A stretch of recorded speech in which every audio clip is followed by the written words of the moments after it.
प्लासी की लड़ाई में जितने लोग मैदान में लड़ रहे थे उससे ज्यादा लोग मैदान के बाहर खड़े होकर तमाशा देख रहे थे, लड़ाई का परिणाम सुनने की प्रतीक्षा कर रहे थे।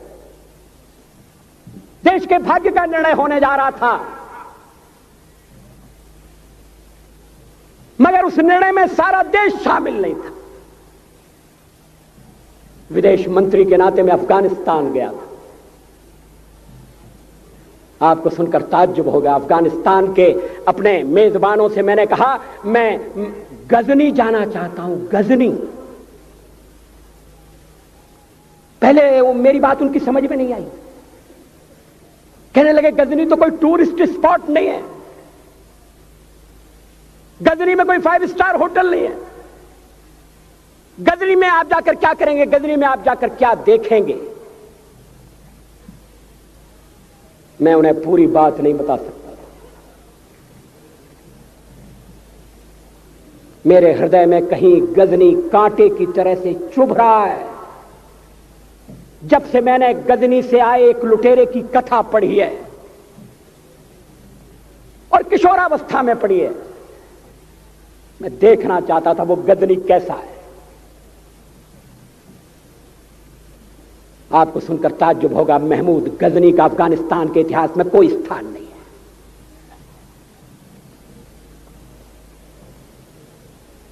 गजनी छोटी सी जगह है, छोटा सा गांव है। कल्पना करिए सैकड़ों साल पहले वहां धूल उड़ती थी, झोंपड़ियां थी, मगर एक लुटेरा लुटेरों को इकट्ठा करता हुआ सोने की चिड़िया को लूटने के लिए चला आया। आपस की फूट से जो राजा है वो लड़ेगा, जो क्षत्रिय है वो लड़ेगा। हमने समाज के बहुत बड़े वर्ग को लड़ने के अधिकार से वंचित कर दिया। हमने उन्हें हथियार नहीं उठाने दिए। मार्शल नॉन मार्शल के आधार पर हमने समाज को बांट दिया। वो लुटेरा सोमनाथ के मंदिर तक चला गया, पुजारी देखते रहे। मंदिर की पूजा भक्तों को करना पड़ती है, मंदिर तो एक प्रेरणा का केंद्र है। मैं देशपांडे जी की तरह से नास्तिक नहीं हूं, मगर उनकी नास्तिकता में भी जो आस्तिकता है मैं उसका आदर करता हूं, उसका सम्मान करता हूं। वो जिस आत्मविश्वास से नास्तिक होने की बात कहते हैं, तो मैं उनसे कहना चाहता हूं वो सचमुच में नास्तिक नहीं है। जिसकी आस्तिकता है, जिसका विश्वास है, वो नास्तिक कैसे हो सकता है। विश्वास किसमें है यह बड़ी बात नहीं है, विश्वास है या नहीं। हमने समाज के बहुत से बड़े वर्ग को विश्वासहीन बना दिया।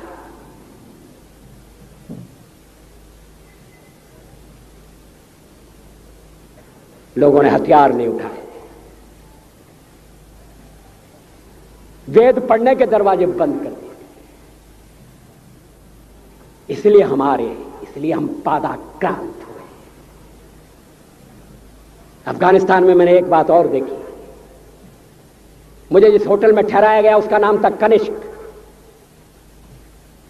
अफगानिस्तान एक मुस्लिम देश है। मुझे बड़ा ताज्जुब हुआ, मैंने कहा कनिष्क यहां कहां से आया। तो मेरे साथ अफगानिस्तान के विदेश मंत्री थे। मैंने कहा कनिष्क आपका कौन लगता है, कनिष्क से आपका क्या संबंध है। कहने लगे कनिष्क हमारा पूर्वज है, कनिष्क हमारा पुरखा है। He was one of our forefathers. मैंने कहा तब तो हमारे आपके पुरखे एक हैं। अफगानिस्तान के लोगों ने उपासना पद्धति बदली है, संस्कृति नहीं बदली। आज के भारत के परिवेश में यह सुनने के बाद थोड़ा विचित्र लगता है। हमारे यहां तो धर्मांतरण के साथ राष्ट्रांतरण होता है, ऐसा दृश्य दिखाई देता है। पड़ोसी देशों में ऐसा नहीं हुआ। अभी राम जन्मभूमि का मामला चल रहा है। एक विदेशी आए, कहने लगे राम जन्मभूमि का क्या झगड़ा है। हमने कहा इस पर विवाद हो रहा है कि श्री राम कहां पैदा हुए थे, और जहां पैदा हुए थे वो स्थान उनके मंदिर के लिए प्रयुक्त किया जाए या न किया जाए। वो इंडोनेशिया से आई थी, वो मुसलमान है। कहने लगे हम तो समझते थे कि राम के लिए सारे भारत में आदर होगा, सम्मान होगा। हमने कहा ये आपने कैसे समझा? कहने लगे आप तो इंडोनेशिया आ चुके हैं, इंडोनेशिया में बहुत से लोगों ने इस्लाम स्वीकार कर लिया, मगर श्री राम को विस्मृत नहीं किया, श्री राम को भुलाया नहीं। इंडोनेशिया के बाली द्वीप में 1 महीने रामायण की लीला होती है। मैं उस समारोह में जा चुका हूं। उस समय भी विदेश मंत्री मेरे पास बैठे थे। मैंने कहा ये रामायण ये क्या हो रहा है? मैंने कहा एक्सीलेंसी ये मंच पर क्या हो रहा है? कहने लगे एक्सीलेंसी आपको पता होना चाहिए। हमने कहा मुझे तो पता है मगर मैं जानना चाहता हूं। कहने लगे ये रामायण है, ये राम है, ये लक्ष्मण है, ये सीता है। हमने कहा इनसे आपका क्या संबंध है? आप तो मुसलमान हैं। कहने लगे हमारा संबंध बहुत पुराना है, हमारा तब का संबंध है जब हम मुसलमान नहीं हुए थे। थाईलैंड की राजधानी अयोध्या कही जाती है। थाईलैंड के राजा को आज भी राम कहा जाता है।